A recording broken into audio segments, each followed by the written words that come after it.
C'est l'heure de vous informer. Bienvenue à cette édition du journal Ce Congo 26 Télévision au sommaire.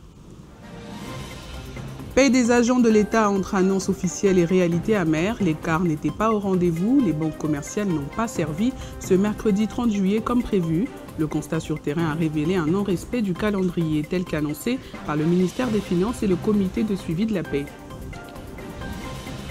Affaire Moutamba devant la Cour de cassation, la défense de l'ex-ministre de la Justice attaque la procédure qu'elle qualifie d'irrégulière. Mais la Cour a de nouveau rejeté les exceptions soulevées. La prochaine audience est prévue pour le 4 août avec témoins. Et puis, les jeunes non accompagnés, autrement appelés enfants de la rue, sont confrontés à une autre réalité plus coriace, les aléas climatiques en cette période de la saison sèche. Nos reporters ont approché certains parmi eux, vous les suivrez dans un instant. Voilà tout pour les titres, place au développement de cette édition. Procès Moutamba à l'audience de ce mercredi 30 juillet. Les avocats de l'ancien ministre de la Justice, Constant Moutamba, ont soulevé 2 exceptions d'inconstitutionnalité en réaction. La demande de surséance a été rejetée par la Cour. La défense de Constant Moutamba dénonce une procédure qu'il qualifie d'irrégulière. La prochaine audience est fixée au 4 août, cette fois-ci avec la comparution de quelques personnalités citées comme témoins, de leur nombre des ministres et des directeurs généraux d'entreprises. Le Collège des hautes études de stratégie et de défense et l'École supérieure d'administration militaire ont clôturé l'année académique 2024-2025. C'était mardi 29 juillet 2025 à Kinshasa-Gombe. Le VPM en charge de la défense Guka Bombo a présidé la cérémonie en présence de quelques membres du gouvernement. La 10e session ordinaire a enregistré de nombreuses distinctions. Environ 250 étudiants sont reconduits pour une session spéciale. Suivez quelques lauréats interviewés par Alain Magourou.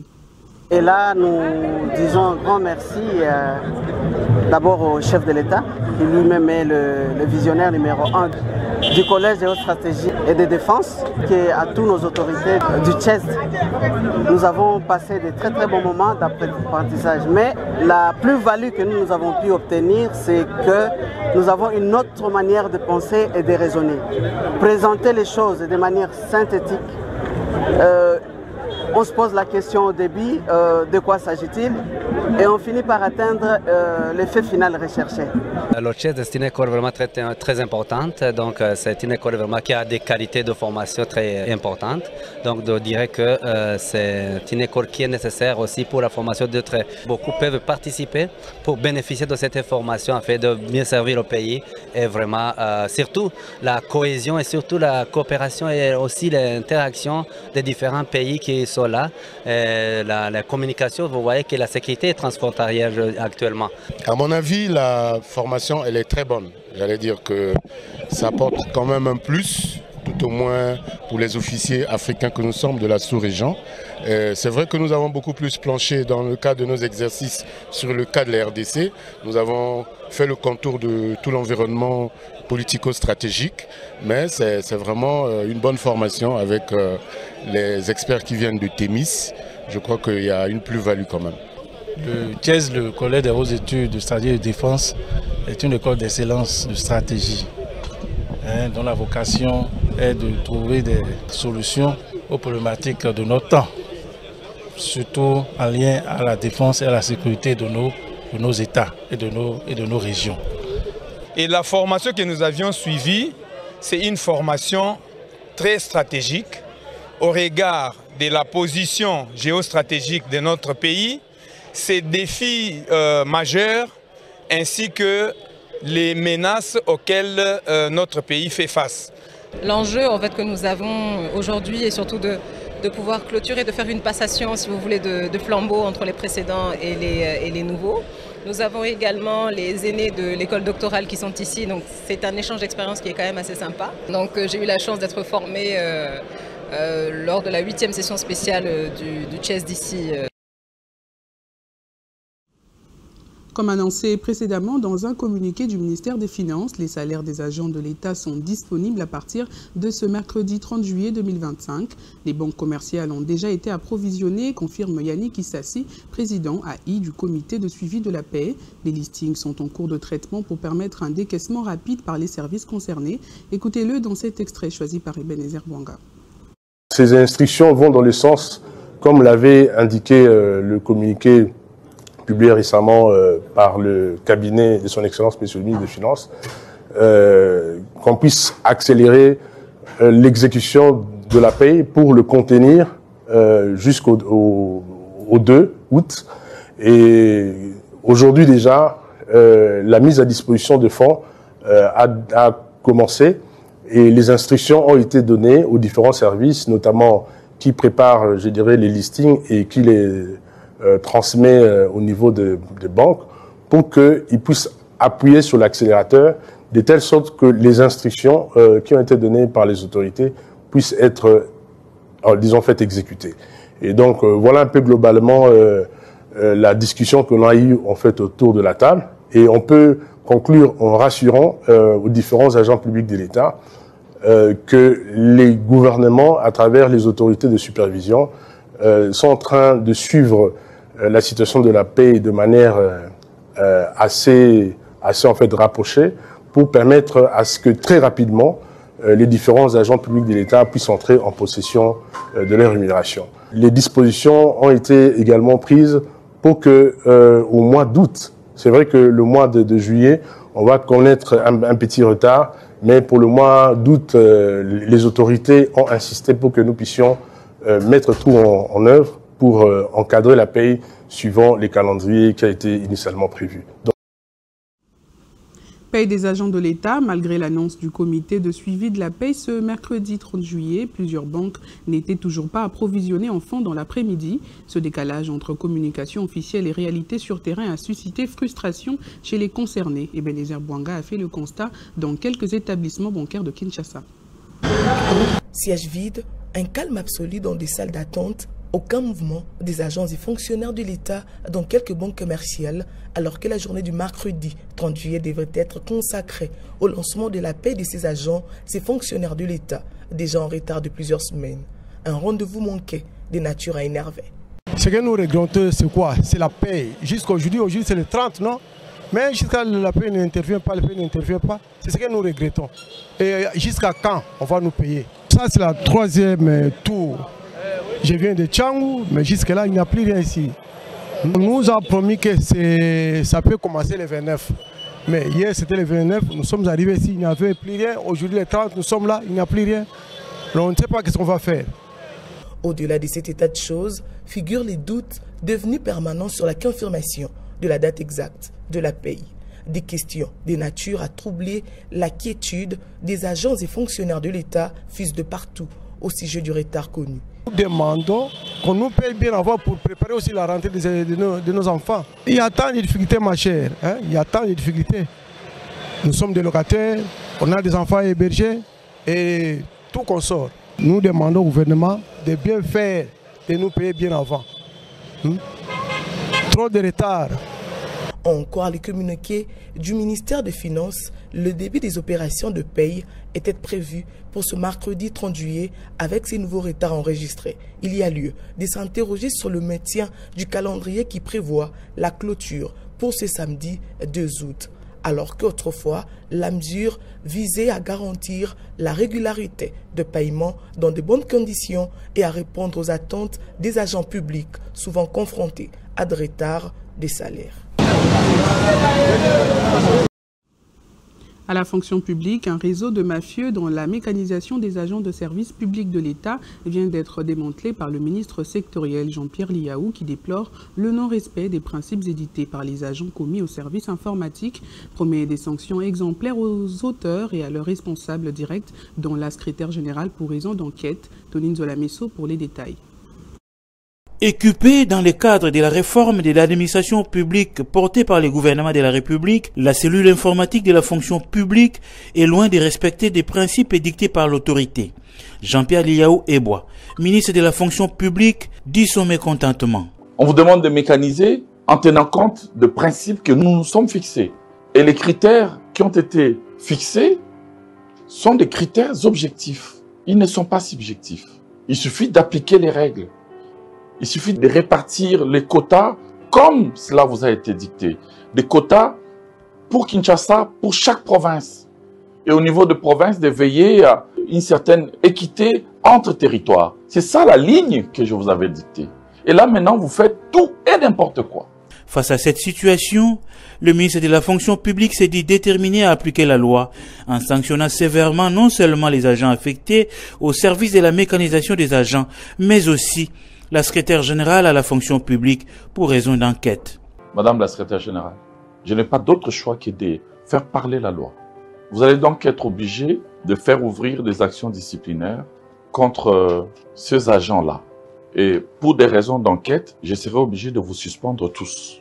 Je mettrai en place un dispositif provisoire. Il y aura quelques personnes, quelques responsables qui vont continuer, mais il y aura une enquête sur chacune et chacun de celles et ceux qui travaillent ici, dans ces services sensibles, techniques, informatiques. Parce que c'est ici que se situe le cœur de la mafia concernant la mécanisation. La mécanisation des agents des services publics de l'État transformés à luxe est un droit et non une faveur en République démocratique du Congo, a reconnu Jean-Pierre Liao. Je sais mesurer la souffrance de beaucoup de Congolais, surtout à l'intérieur du pays, qui tous les jours attendent cette mécanisation, les yeux tournés vers le ciel.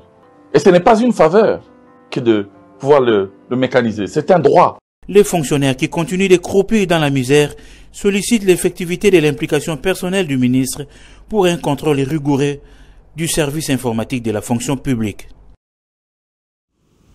Porté par la vision du chef de l'État, piloté par la Première ministre, le ministère de la formation professionnelle et métiers, sous l'impulsion de Marc Ekila, encadre une centaine de jeunes à Kinshasa, dont plusieurs issus des familles de militaires et policiers. Le mardi 29 juillet, Odon Saïdi, directeur de cabinet du ministre, a présidé 2 activités marquant une étape clé dans le programme national d'insertion socio-professionnelle. Formé gratuitement grâce à la série des sessions gratuites initiées par Maître Marc Ekila Likumbo en collaboration avec des centres de formation partenaires, ces apprenants sont en phase 2 du processus de formation. Aujourd'hui, c'est le stage professionnel qui commence. Ce sont les jeunes dépendants de militaires et policiers qui vont désormais apprendre en participant à la construction du centre de ressources CDR Moussala, érigé dans l'enceinte de l'ITA Mombeli dans la commune de Limete. Ce mardi 29 juillet, ils ont reçu des mains du révérend Odon Saïdi, directeur de cabinet du ministre de la formation professionnelle empêché, des équipements de protection individuelle, dont de Enabel, en plus d'une police d'assurance, un kit complet composé notamment de casques de protection. Aux côtés du personnel de l'entreprise CMK Group, maître d'œuvre, ils vont vivre l'expérience pratique, la réalité de terrain. Le ministre Ekila a CPLI Kozwabino, jeune dépendant, ba soda, ba policier, papa qui osala peut-être un affront, mais osala quand même moi consolation l'air ba monique bana eloko ba inga bazoluke la bango formation, bazoluke la bango musala, osala encouragement pe pona bango. Juste après, le directeur de cabinet du ministre de la formation professionnelle, avec dans sa suite la secrétaire générale et l'inspecteur général, a également représenté Maître Marc Ekila au siège de Suprême Automobile dans la commune de Limete. Odon Saïdi a officiellement lancé des formations gratuites pour des jeunes souscripteurs lors de la première édition de la foire de la formation professionnelle et dépendant des militaires et policiers. Une autre action concrète impulsée par la vision du chef de l'État Félix-Antoine Tshisekedi Tshilombo. En bon visionnaire, le ministre de la formation professionnelle a obtenu pour près de 100 jeunes des formations gratuites au sein des entreprises de la fondation Arish Jacques Tani, à l'exemple ici à Suprême Auto. C'est une chance en or que vous mettez entre nos mains, celle de nous former, de nous professionnaliser et surtout de nous rendre utiles à notre société, car elle nous permettra l'autonomie de nous tous, étant apprenants en vue d'être utiles dans notre pays. Ces apprenants seront formés dans plusieurs filières, à l'exemple de la mécanique automobile et hôtellerie à l'hôtel Hilton, avec une promesse de voir les meilleurs être retenus pour un emploi professionnel. Au cours d'une visite guidée à l'attention du directeur de cabinet du ministre de la formation professionnelle, ces jeunes découvrent les merveilles que cache cette usine qui continue de travailler dans le montage des bus à livrer, notamment chez Transco. Le pillage de la cimenterie de Katana et l'usine de transformation de tomates de Kacheke en territoire de Kalehe dans la province du Sud Kivu par les éléments présentés comme membres du M23 AFC. On en parle encore. La deuxième force politique de l'Union sacrée FDCA s'indigne de la perte de ses investissements réalisés dans cette province par le sénateur Modeste Bahati Lukwebo au prix de beaucoup de sacrifices. Il s'agit des actes de sabotage pour nuire à la souveraineté industrielle et l'économie locale au détriment de la population, a déclaré Armand Munkoulou, un acteur politique. Suivez-le dans ses propos recueillis par Merdi Mirindi. Parce que vous voyez la personne de Bahati Lukwebo mettre beaucoup de moyens dans les investissements au pays, c'est aussi soutenir l'industrialisation et la souveraineté industrielle. À part ça, ce sont des emplois des Congolais qui partent en souffrance. C'est plus de 8000 emplois qui partent déjà en souffrance. Ce qui m'intéresse, c'est sa façon de gérer cette situation. Vous voyez, il est resté serein, il est resté calme, bien qu'il est en train de souffrir dans le fond de lui-même. Donc ce n'est pas facile. Nous avions d'abord remarqué à un moment donné à Goma, il y a eu même ces flats, ces hôtels qui égorgeaient beaucoup d'emplois, qui donnaient beaucoup d'emplois aux Congolais, qui étaient détruits comme ça facilement par les agresseurs.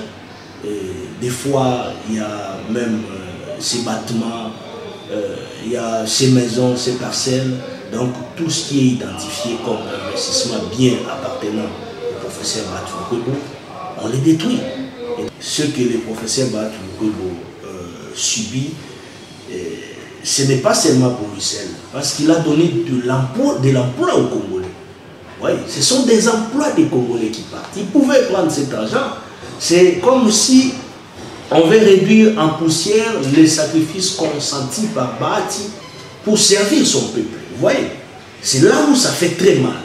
Quelqu'un a pu miser beaucoup de moyens pour des investissements aussi à une haute taille et dimension, avec des matériels modernes de haute qualité. On a saccagé, l'agresseur a pillé. Ils ont pillé, ils ont saccagé, et ils ont même récupéré des matériels et ils l'ont transformé en mitraille à vendre. Mais nous demandons du courage au professeur Bahati Lukwebo de tenir bon, de rester serein.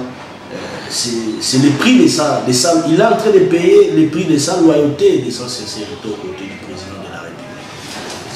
C'est vraiment ça ce que moi je vois. C'est ma façon de voir les choses. C'est pourquoi nous condamnons, nous alertons, et nous en appelons à une solidarité institutionnelle envers Bahati Lukwebo parce que ce n'est pas facile.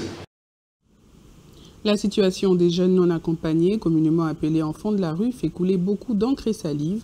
Pendant la saison sèche, certains sont exposés au froid avec toutes les conséquences sur la santé. Mais quel remède à cette situation qui perdure? Tentative de réponse dans ce reportage de Steve Bonnemé. À Kinshasa, l'équation enfant de la rue est au regard de la donne en face, loin de trouver solution. Communément appelés Chégué, ils vivent dans une précarité prononcée, surtout pendant la saison sèche. Certes, l'absence de la pluie semble alléger leur peine, car certains trouvent opposer la tête. Il y a malheureusement la température qui constitue un vrai obstacle, les exposant à plusieurs maladies. Hormis les froids, le manque d'hygiène, un facteur de risque aux problèmes de santé, parmi lesquels le paludisme, les infections cutanées et respiratoires.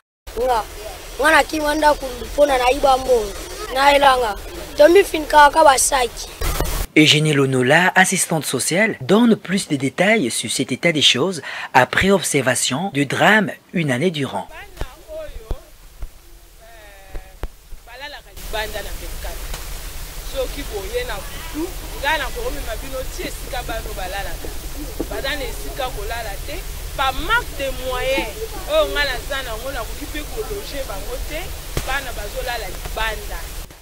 Comme remède, elle préconise la prise de la situation en main par le gouvernement de la République.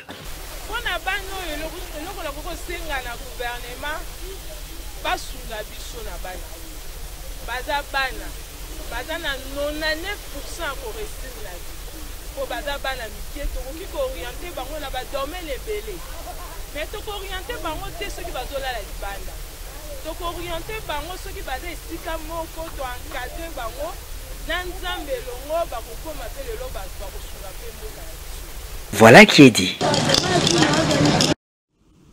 Football, la sélection nationale des léopards nationaux, dirigée par le sélectionneur Otis Ngoma, a signé une belle victoire en match amical mardi 29 juillet 2025 en s'imposant 3-1 face à Jamus SC du Soudan du Sud.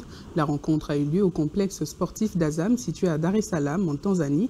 Avec cette performance encourageante, il permet également à Otis Ngoma de tester plusieurs également de son groupe et de renforcer la cohésion au sein de l'équipe avant d'entrer en lice ce dimanche face au Kenya. Fin de ce journal, place au rappel de ces grandes lignes. Paye des agents de l'État entre annonces officielles et réalité amère, l'écart n'était pas au rendez-vous. Les banques commerciales n'ont pas servi ce mercredi 30 juillet comme prévu. Le constat sur terrain a révélé un non-respect du calendrier tel que annoncé par le ministère des Finances et le comité de suivi de la paix. Affaire Moutamba devant la Cour de cassation. La défense de l'ex-ministre de la Justice attaque la procédure qu'elle qualifie d'irrégulière, mais la Cour a de nouveau rejeté les exceptions soulevées. La prochaine audience est prévue pour le 4 août avec témoins. Et puis, les jeunes non accompagnés, autrement appelés enfants de la rue, sont confrontés à une autre réalité plus coriace, les aléas climatiques en cette période de la saison sèche. Nos reporters ont approché certains parmi eux que vous avez suivis dans cette édition. Merci d'avoir suivi ce journal et excellente suite de programmes sur la chaîne de l'Unité nationale.